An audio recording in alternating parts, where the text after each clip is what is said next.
प्यारे भक्तों, शुक्रवार का दिन माँ लक्ष्मी को समर्पित है। शुक्रवार को अलग अलग तरीके से माँ लक्ष्मी को प्रसन्न करने की कोशिश उनके भक्त करते हैं। भक्तों, इस दिन माता लक्ष्मी के मंत्रों का जाप जातकों के जीवन में धन की कमी को दूर करता है और उनके घर में सुख, शांति और समृद्धि लाता है। तो चलिए भक्तों, आज हम अपने जीवन से धन की कमी को दूर कर अपने घर में सुख और समृद्धि का वास बनाए रखने के लिए इस श्री कुबेर अष्टलक्ष्मी मंत्र का 108 बार जाप कर लेते हैं। पर भक्तों, मंत्र जाप करने से पहले मेरा आप सभी से निवेदन है कि आप सभी सत्य सनातनी चैनल को सब्सक्राइब कर वीडियो को एक लाइक कर कमेंट में जय माँ लक्ष्मी और जय कुबेर देवाय नमः लिखना ना भूलें। चलिए भक्तों, मंत्र जाप आरंभ करते हैं। ॐ ह्रीं श्रीं क्लीं श्रीं कुबेराय अष्टलक्ष्मी मम गृहे धनं पुरै पुरै नमः। ॐ ह्रीं श्रीं क्लीं श्रीं कुबेराय अष्टलक्ष्मी मम गृहे धनं पुरै पुरै नमः। ॐ ह्रीं श्रीं क्लीं श्रीं कुबेराय अष्टलक्ष्मी मम गृहे धनं पुरै पुरै नमः। ॐ ह्रीं श्रीं क्लीं श्रीं कुबेराय अष्टलक्ष्मी मम गृहे धनं पुरै पुरै नमः। ॐ ह्रीं श्रीं क्लीं श्रीं कुबेराय अष्टलक्ष्मी मम गृहे धनं पुरै पुरै नमः। ॐ ह्रीं श्रीं क्लीं श्रीं कुबेराय अष्टलक्ष्मी मम गृहे धनं पुरै पुरै नमः। ॐ ह्रीं श्रीं क्लीं श्रीं कुबेराय अष्टलक्ष्मी मम गृहे धनं पुरै पुरै नमः। ॐ ह्रीं श्रीं क्लीं श्रीं कुबेराय अष्टलक्ष्मी मम गृहे धनं पुरै पुरै नमः। ॐ ह्रीं श्रीं क्लीं श्रीं कुबेराय अष्टलक्ष्मी मम गृहे धनं पुरै पुरै नमः। ॐ ह्रीं श्रीं क्लीं श्रीं कुबेराय अष्टलक्ष्मी मम गृहे धनं पुरै पुरै नमः। ॐ ह्रीं श्रीं क्लीं श्रीं कुबेराय अष्टलक्ष्मी मम गृहे धनं पुरै पुरै नमः। ॐ ह्रीं श्रीं क्लीं श्रीं कुबेराय अष्टलक्ष्मी मम गृहे धनं पुरै पुरै नमः। ॐ ह्रीं श्रीं क्लीं श्रीं कुबेराय अष्टलक्ष्मी मम गृहे धनं पुरै पुरै नमः।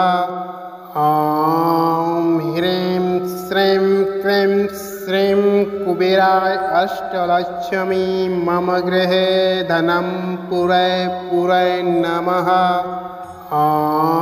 ॐ ह्रीं श्रीं क्लीं श्रीं कुबेराय अष्टलक्ष्मी मम गृहे धनं पुरै पुरै नमः।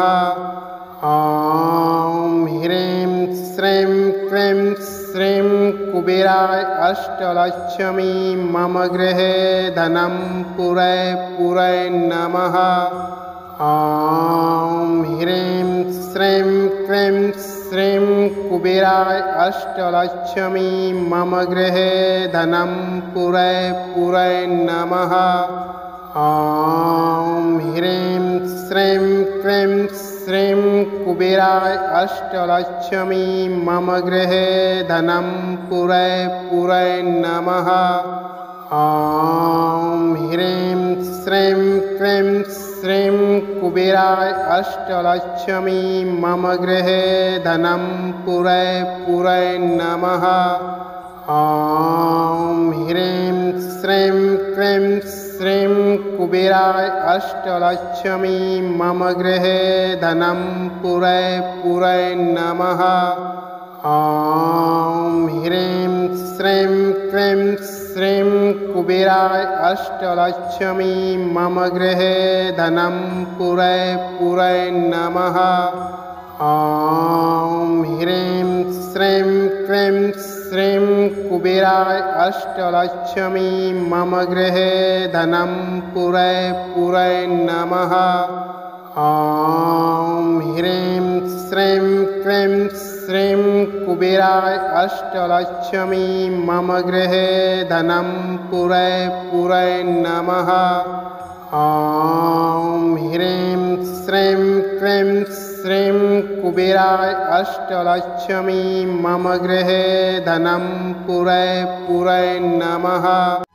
ॐ ह्रीं श्रीं क्लीं श्रीं कुबेराय अष्टलक्ष्मी मम गृहे धनं पुरय पुरय नमः।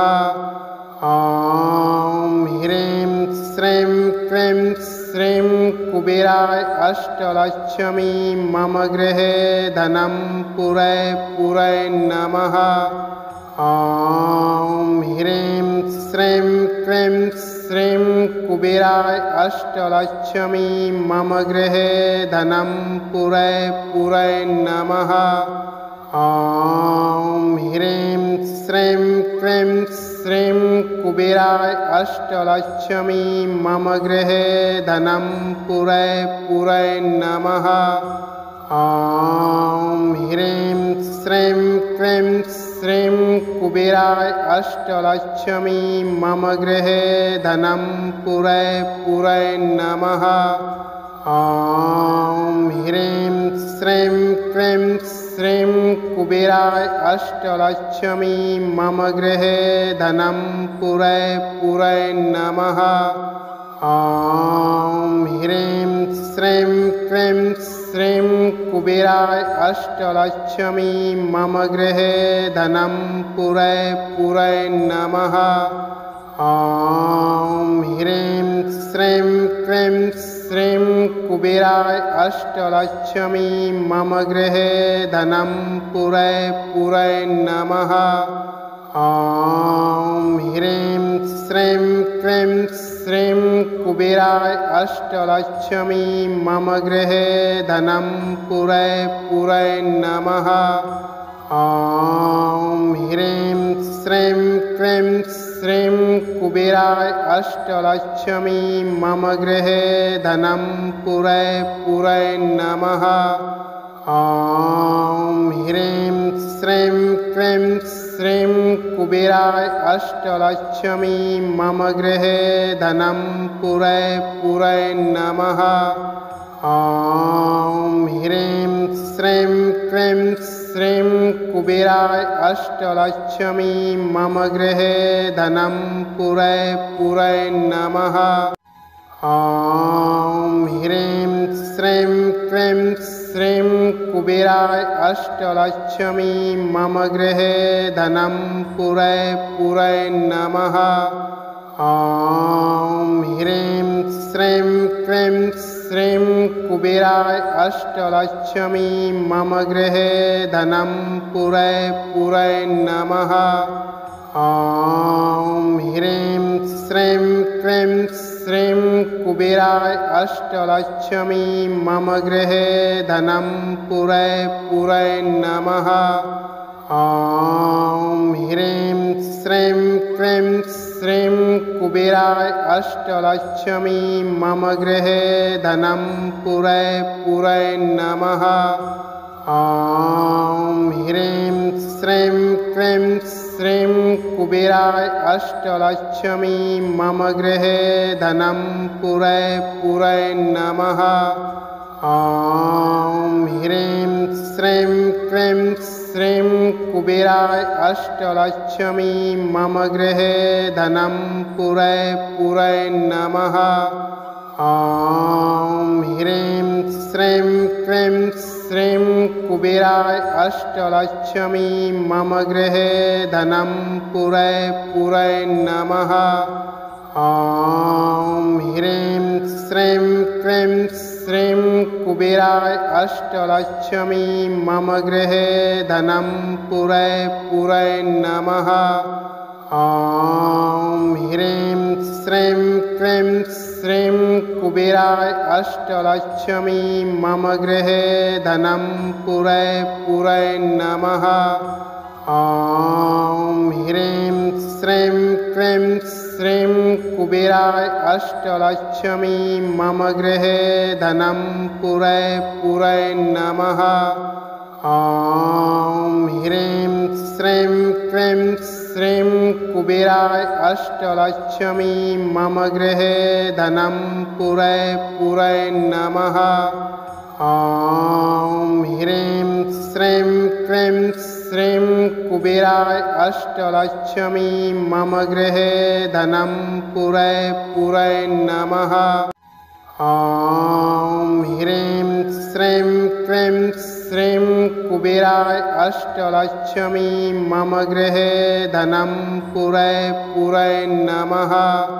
ॐ ह्रीं श्रीं क्लीं श्रीं कुबेराय अष्टलक्ष्मी मम गृहे धनं पुरय पुरय नमः।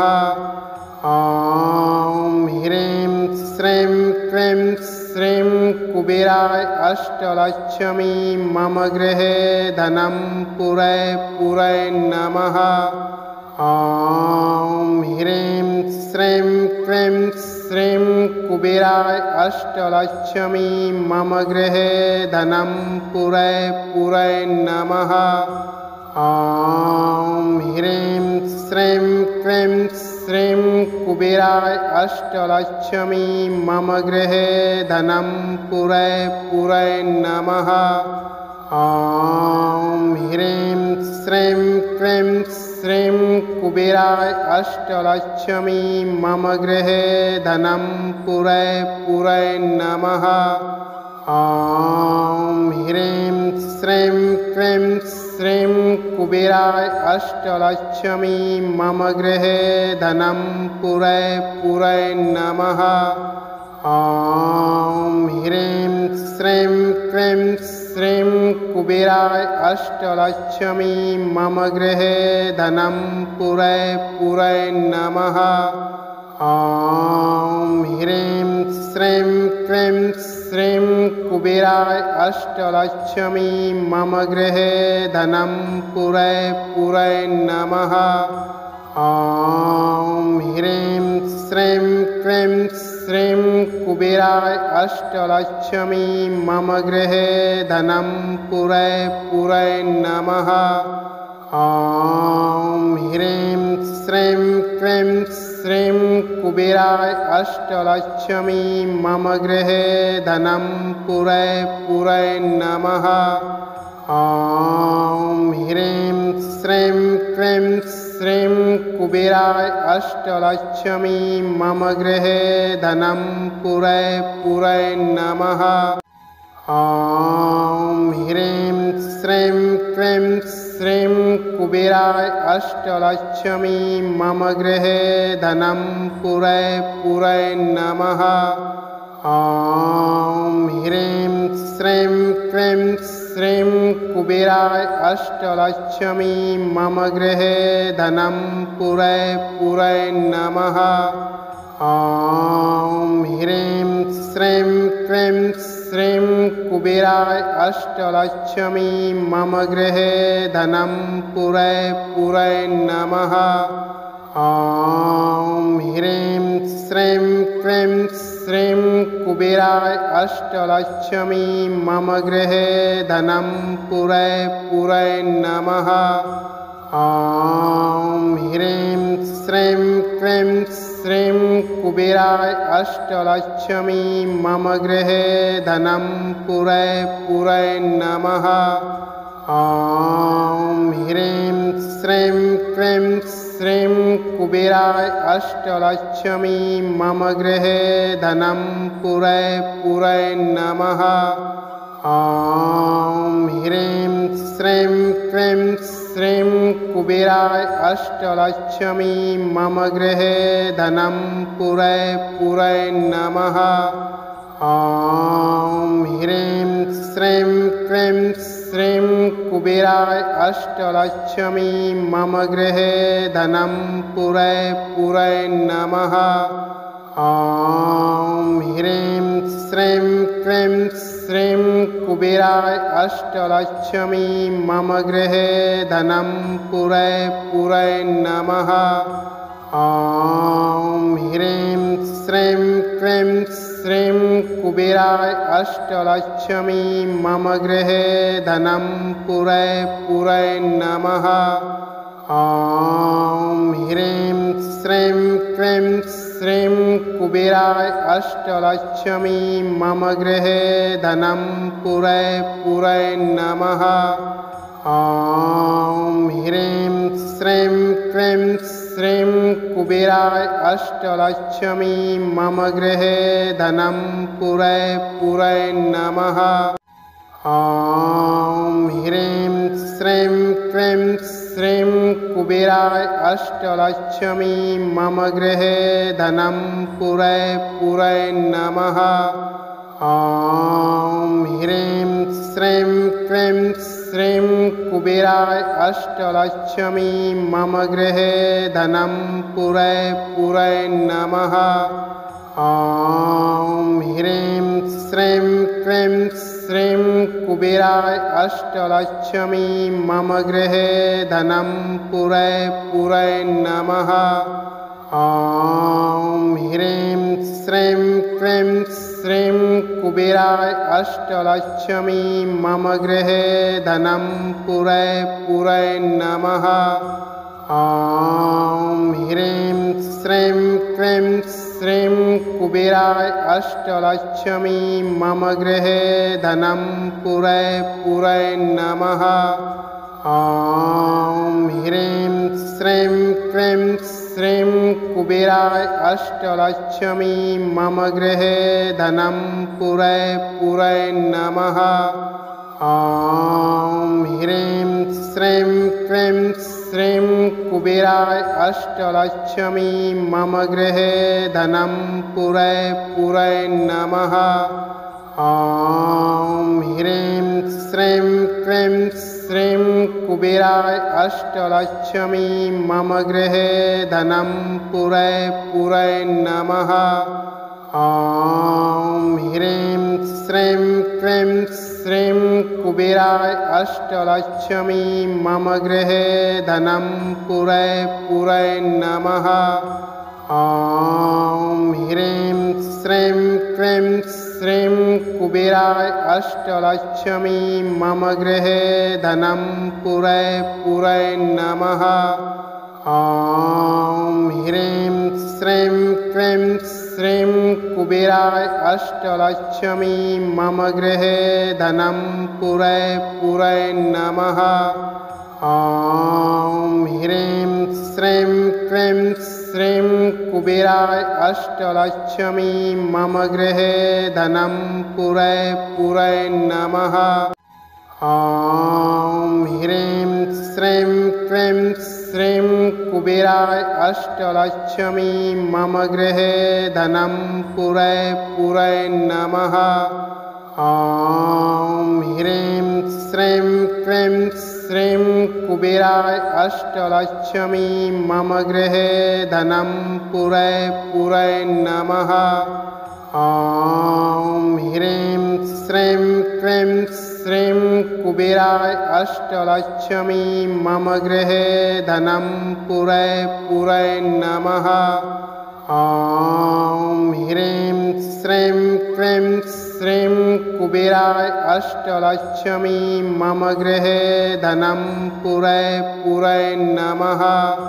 ॐ ह्रीं श्रीं क्लीं श्रीं कुबेराय अष्टलक्ष्मी मम गृहे धनं पुरय नमः। ॐ ह्रीं श्रीं कुबेराय अष्टलक्ष्मी मम गृहे धनं पुरय पुरय नमः। ॐ ह्रीं श्रीं क्लीं श्रीं कुबेराय अष्टलक्ष्मी मम गृहे धनं पुरय पुरय नमः। ॐ ह्रीं श्रीं क्लीं श्रीं कुबेराय अष्टलक्ष्मी मम गृहे धनं पुरय पुरय नमः। ॐ ह्रीं श्रीं क्लीं श्रीं कुबेराय अष्टलक्ष्मी मम गृहे धनं पुरय पुरय नमः। ॐ ह्रीं श्रीं क्लीं श्रीं कुबेराय अष्टलक्ष्मी मम गृहे धनं पुरय पुरय नमः। ॐ ह्रीं श्रीं क्लीं श्रीं कुबेराय अष्टलक्ष्मी मम गृहे धनं पुरय पुरय नमः। ॐ ह्रीं श्रीं क्लीं श्रीं कुबेराय अष्टलक्ष्मी मम गृहे धनं पुरय पुरय नमः। ॐ ह्रीं श्रीं क्लीं श्रीं कुबेराय अष्टलक्ष्मी मम गृहे धनं पुरय पुरय नमः। ॐ ह्रीं श्रीं क्लीं श्रीं कुबेराय अष्टलक्ष्मी मम गृहे धनं पुरय पुरय नमः। ॐ ह्रीं श्रीं क्लीं श्रीं कुबेराय अष्टलक्ष्मी मम गृहे धनं पुरय पुरय नमः। ॐ ह्रीं श्रीं क्लीं श्रीं कुबेराय अष्टलक्ष्मी मम गृहे धनं पुरय पुरय नमः। ॐ ह्रीं श्रीं क्लीं श्रीं कुबेराय अष्टलक्ष्मी मम गृहे धनं पुरय पुरय नमः। ॐ ह्रीं श्रीं क्लीं श्रीं कुबेराय अष्टलक्ष्मी मम गृहे धनं पुरय पुरय नमः। ॐ ह्रीं श्रीं क्लीं श्रीं कुबेराय अष्टलक्ष्मी मम गृहे धनं पुरय पुरय नमः। ॐ ह्रीं श्रीं क्लीं श्रीं कुबेराय अष्टलक्ष्मी मम गृहे धनं पुरय पुरय नमः। ॐ ह्रीं श्रीं क्लीं श्रीं कुबेराय अष्टलक्ष्मी मम गृहे धनं पुरय पुरय नमः। ॐ ह्रीं श्रीं क्लीं श्रीं कुबेराय अष्टलक्ष्मी मम गृहे धनं पुरय पुरय नमः। ॐ ह्रीं श्रीं क्लीं श्रीं कुबेराय अष्टलक्ष्मी मम गृहे धनं पुरय पुरय नमः। ॐ ह्रीं श्रीं क्लीं श्रीं कुबेराय अष्टलक्ष्मी मम गृहे धनं पुरय पुरय नमः।